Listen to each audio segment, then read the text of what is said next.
Bom dia, pessoal, tudo bem? Hoje, então, nós estamos aqui para conversar sobre o capítulo 5, tá?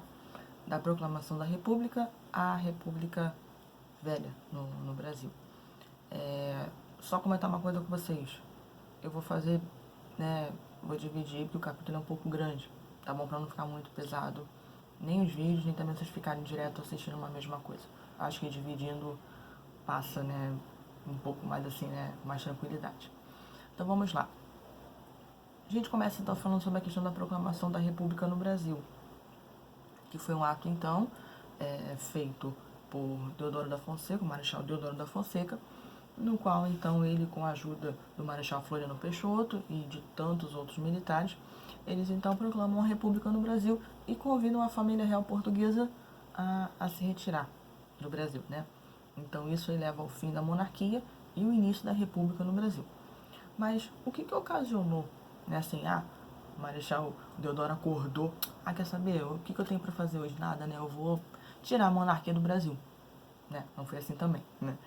Algumas coisas vinham acontecendo em algumas situações e que influenciaram muito isso. São 4 fatores que eu vou aqui falar sucintamente para vocês, tá ok? Vamos lá.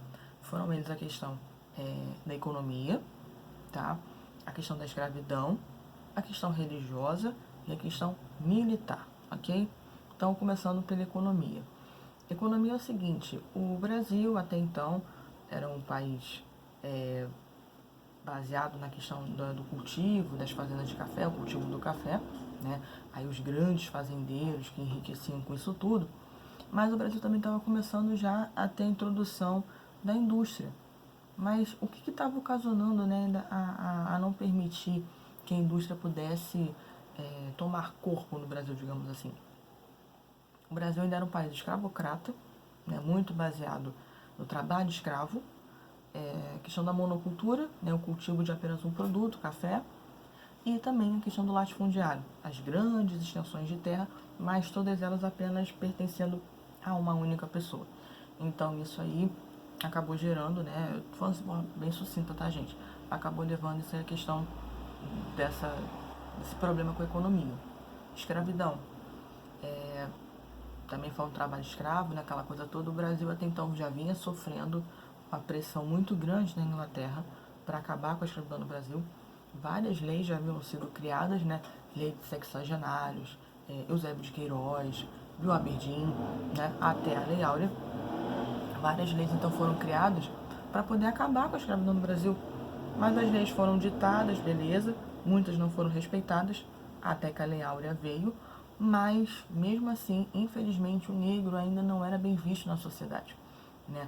É aquela coisa assim, pelo fato de ele ter sido escravo, por ser negro, isso aí sujava a ficha dele, né? Então, quais eram os trabalhos que eles conseguiam? Às vezes, muitas das vezes, nenhum trabalho simples, como por exemplo, ser um barbeiro, um sapateiro, um trabalho simples, humilde, né? Mas com dignidade, nem isso eles conseguiam, né? Porque as pessoas tinham, negro, né? Foi escravo, isso aí não serve pra nada. Preconceito, tá? Então isso é uma coisa muito forte. Fora que o pessoal que era a favor da República, eles eram, muitos deles eram a favor também do fim da escravidão. Então os ex-escravos foram, se apoiando também nessa ideia, tá? Que a República, então, ela teria uma nova visão, daria uma nova oportunidade, para essa galera que passou por tanto tempo nesse mundo, de sufoco, de injustiça, tá? Que foi o período em que eles viveram como escravos, infelizmente, né? Então, escravidão, economia. Vamos agora para a questão religiosa, tá? O Brasil é um país 100% católico, até porque os imperadores também eram católicos. Dom Pedro I, Dom Pedro II, a família real portuguesa era católica. Mas também você vai ter a introdução aí da maçonaria, que também eles tinham relação. Até então, estava tudo tranquilo, só que a maçonaria começou então a ganhar espaço dentro do governo e a igreja começou a, digamos assim, ter que respeitar algumas determinações que eram feitas no governo, do governo juntamente com a maçonaria. E aí o Papa, ele vai emitir, uma nota chamada Beneplácito Regis, deixa eu só pegar aqui, gente, porque às vezes dá branco também, tá? Beneplácito Regis, não errei, tá? Foi o Papa Pio IX, se eu não me falha a memória, acertei. Nem eu também gravo muita coisa, não.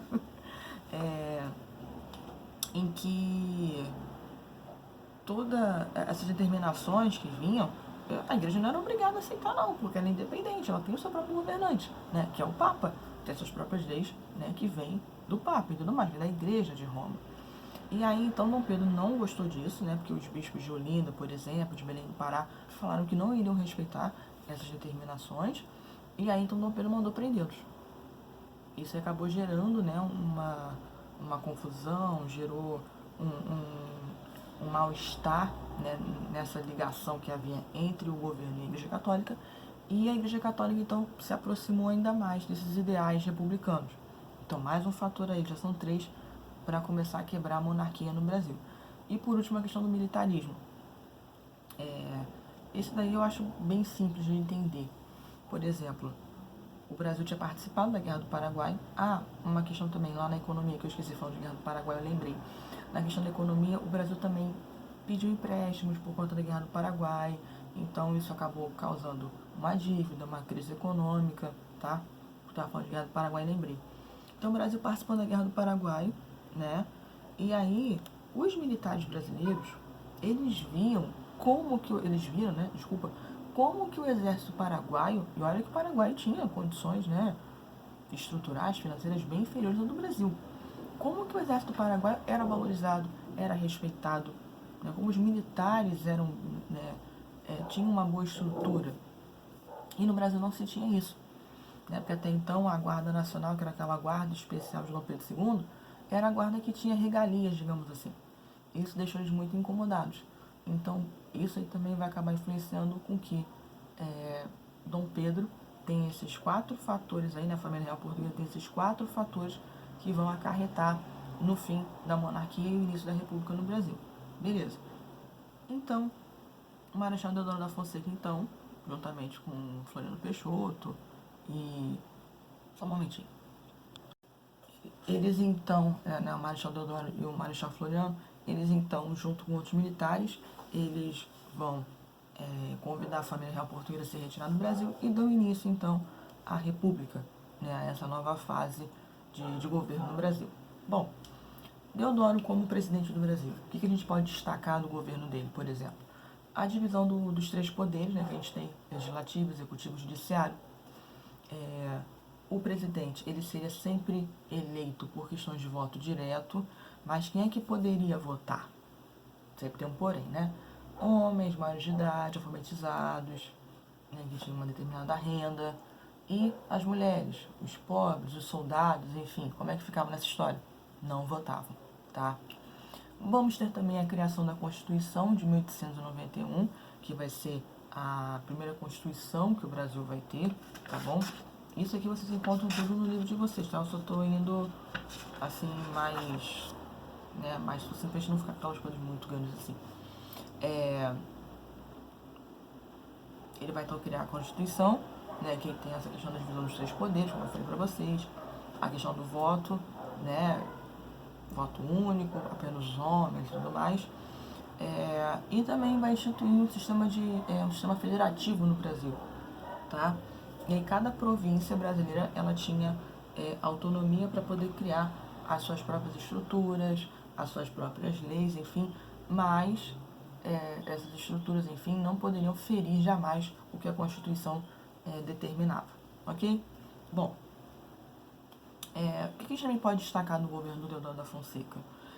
Ele vai convidar o Rui Barbosa para ser ministro da Economia no seu governo, tá? E aí, Rui Barbosa, então, desculpa, ministro da Fazenda, perdão, ministro da Fazenda, tá? E aí,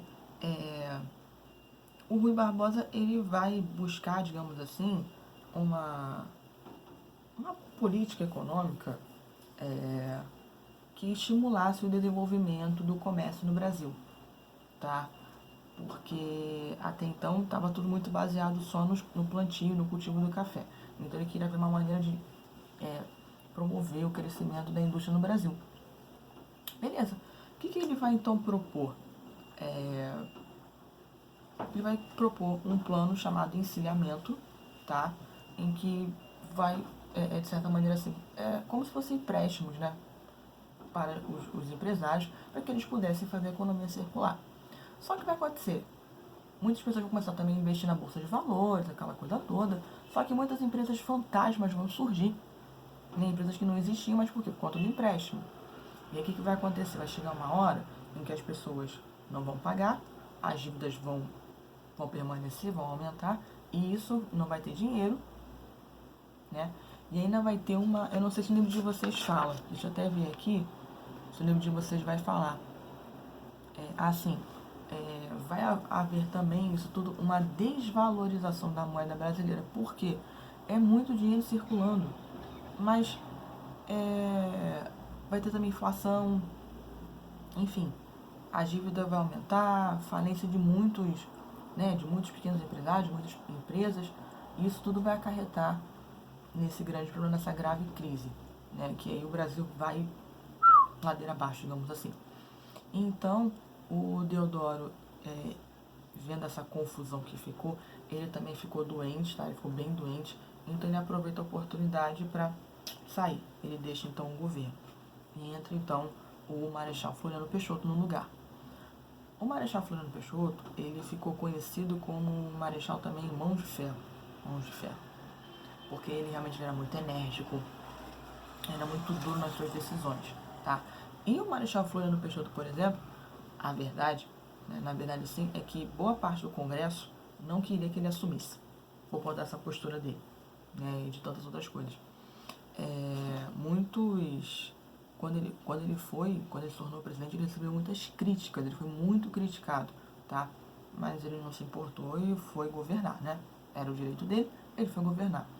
Tanto que, por essa postura dele, essa coisa toda, vão ter 3 momentos que vão marcar o governo dele. A primeira revolta da Armada, a segunda revolta da Armada e a revolta federalista, tá? Vão marcar o governo do Floriano Peixoto.